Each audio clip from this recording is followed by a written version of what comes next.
Hi guys, welcome back to another video. In today's video we're going to have some Division 14 ranked online gameplay in the light heavyweight division. And this game I actually streamed, which if you didn't know I do tend to stream maybe. I'm trying to stream once or twice a week, normally 9 AM. Yeah, that's UK time. And we actually faced a subscriber, Scoutin, who's a very good player, Division 18 at the time, and this was recorded a couple of weeks back. I played him on stream a couple of times before this. Very good fighter, very good with southpaw fighters, very good with Conor McGregor. But obviously here he's opted to go for Jon Jones. And Jon Jones, obviously, 5-star fighter, amazing knees, amazing elbows, great kicks, unreal grappling. But the biggest letdown for Jon Jones is of course the boxing. And whenever you use Jon, it's very hard to get the better of the boxing exchanges. Jon does have a very good chin, but that can only hold up for so long. And so the Glover Teixeira pick here, in my opinion, is potentially the best counter to a Jon Jones. If I'm facing a Jon Jones, I would either opt to use DC, Glover Teixeira, or potentially Gustafsson, because Gustafsson's boxing is one of the best in the division. I think him and Teixeira, they're neck and neck for the best boxing in this division. But yeah, they're the three fighters I'd use, and as you can see, I'm checking the leg kicks. I'm trying to stay within this boxing range. Good side kicks, good teep kick from my opponent here, and I've got to be very careful. Obviously, it helps that I've played Scout various times beforehand, so I know how good of a fighter he is, hence why I'm being so patient. I'm just waiting for the opportunities to present themselves, and one thing with Jon Jones is you want to work Jon's legs, and that's what I'm trying to do here, slowly and surely. I'm trying to weaken Jon Jones' lead leg, which at the moment's Jon's left leg. And by doing this, not only do I limit the power that Jon Jones has in his hands, it just gives me a chance to get those leg health events which could edge out the round, force my opponent to change stance. And one thing to note is, of course, it's a 3-round fight, so output's probably going to be higher from both myself and my opponent. I'm really trying to draw out these boxing exchanges because that's where I'm going to get the better. As you can see, we landed a good left hook there. I'm waiting for the grappling exchange. Obviously, using Jon Jones is a huge advantage in terms of grappling. My opponent could really dominate me on the ground. As you can see, doing nice work there to my body. But overall, you've just really got to stay patient. As you can see there, I landed another leg kick. And patience can win you fights, especially against Jon Jones players. And you'll see that in more so the second round of this fight. At the moment, it's been pretty 50-50. As you can see now, my opponent's trying to throw these elbows when I'm in that boxing range, which of course makes sense because using Jon Jones, your main strength should be how unpredictable it's going to be, because fighting Jon is so unpredictable. Throws all these unorthodox strikes, unorthodox elbows, and it can really catch you off guard. So the first round, I'd say, has been pretty even. It could really edge either way. We've both done some solid work, and it's a good round to feel out how good my opponent is with Jon Jones, what my opponent's looking to do. But the real test is going to be when my opponent starts to initiate the grappling, or if my opponent feels like he needs to initiate the grappling. So looking at that round, I would have probably given it to my opponent. So coming into this round, I'm going to have to be a bit more aggressive. As you can see, stamina is slightly lower than my opponent's, but nothing to worry about. Both had good stamina control there. And as you can see, I've come off the bat a bit more aggressive, going for that leg. And if you look at my opponent's leg health, it's lower drastically. So my opponent's changed stance already, which is a good sign for me. It shows that the work that I am doing to the legs is being taken serious. And one thing you don't want to end up in is the clinch with Jon Jones, because those knees really hurt. And that's one thing a lot of Jon players do, is clinch, take you to the cage, knee. And as annoying as it is, it's a very viable game plan because it does work. And whenever I'm out of this range, whenever I'm out of the boxing range, sorry, I'm always prepared for my opponent to throw the teep kicks.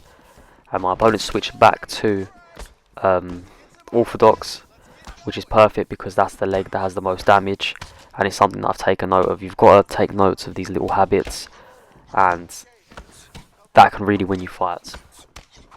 Right now, I'd say I'm getting the better of the exchanges in this round. The round prior was pretty even, but the aggression from my standpoint's changed, obviously due to the fact I thought I lost the first round and my opponent goes for the first takedown attempt, which deny, goes for a second, and we was out of range. Now my opponent clinches me and takes me towards the fence, but I resist, start pushing my opponent away.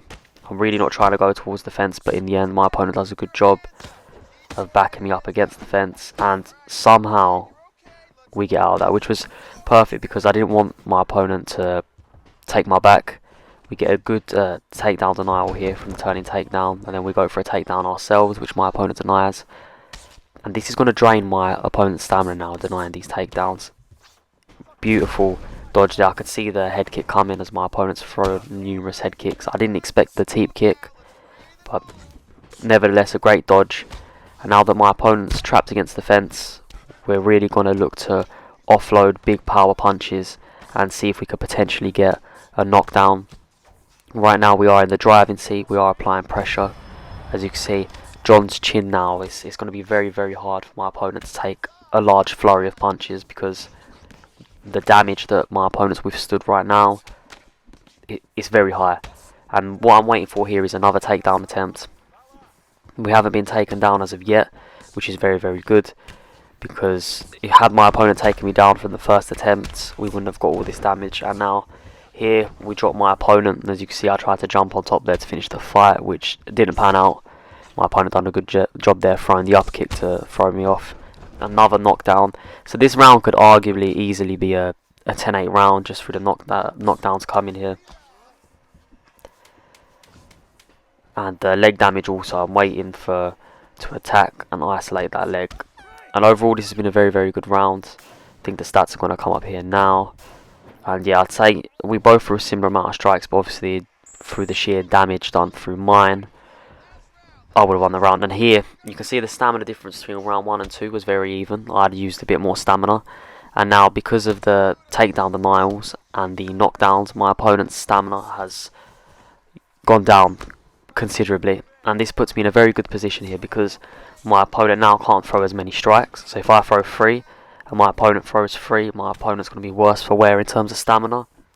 Also, I know that my opponent's health isn't in a good position as we land a great left hook there. And now this is where the leg starts coming into it. So now my opponent's forced to switch stance due to the damage that he's taken on the leg kicks. Goes for a takedown here, but the range, one thing is distance management is such a crucial aspect, and a lot of the times you'll see when people try to take me down, just because I'm out of that range, they're not able to actually get the takedown. And here now you can see that I'm just pouring on the pressure, and then my opponent does the right thing, goes for another takedown, but turned the same way. We reverse the position, push my opponent towards the fence, because whenever your opponent's rocked or hurt, if you push them towards the fence, there's just a more likelihood that you're going to get the finish. You sort of trap them there, they can't get out. If they sway left or right and you throw a hook, they're going to be in a lot of danger. Here right now, I'm trying to stay calm because I know that I'm winning this round unless my opponent does something drastic, and I could definitely win a decision.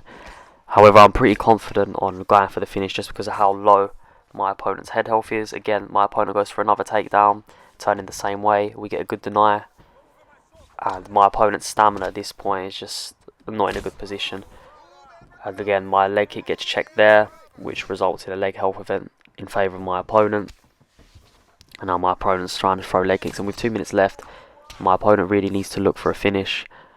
And this is where I was expecting more takedown attempts, maybe a clinch submission attempt, but I know that Scouten definitely doesn't do that. I mean, we all know how the clinch submissions are. And Scouten, although he's a very good player right now, isn't in the best position. As you can see, head health flashing, stamina not in a great position, although mine's now fallen considerably also due to the flurry of strikes I was throwing in order to get my opponent out of the cage. Right now we're in a very, very good position, and I could sit back, relax, just absorb the pressure, look to play out a decision. However, the aggressiveness from round 2 and this round also is what's winning me the fight. And my opponent's throwing some body hooks now, which I've started to notice, and again done a very good job of draining my stamina. We get another stun here, followed by another stun, and now it's just a matter of time before my opponent eventually gets knocked down. As you can see, no stamina. We knock down my opponent here. The final 17 seconds to go, and we managed to get the finish. So That was me being a very, very good player, a subscriber, and this was on stream. So if any of you would ever like to come watch the streams, please do. I'll often play people that are watching the streams. This just happened to be a ranked match. We also did play a couple of times on invites. This is really how you do beat a John Jones. You know, you deny the grappling, you stuff the takedowns, you stop the clinch attempts, and you beat a John by throwing hooks, uppercuts, you know, all the power strikes. It's the boxing that you've got to rely on in order to beat John Jones. And I hope I've done a good job showcasing that here. Glover Teixeira is a very, very good fighter to counteract John Jones. So that's the video for today. The stats are going to be coming up now, so you can see how the judges scored the fights. And I think it was 2018 that the judges gave it, or would have given it, and obviously the final round didn't get scored. But that's the video for today. Please like, comment and subscribe if you enjoyed, and I'll see you next time. Thank you.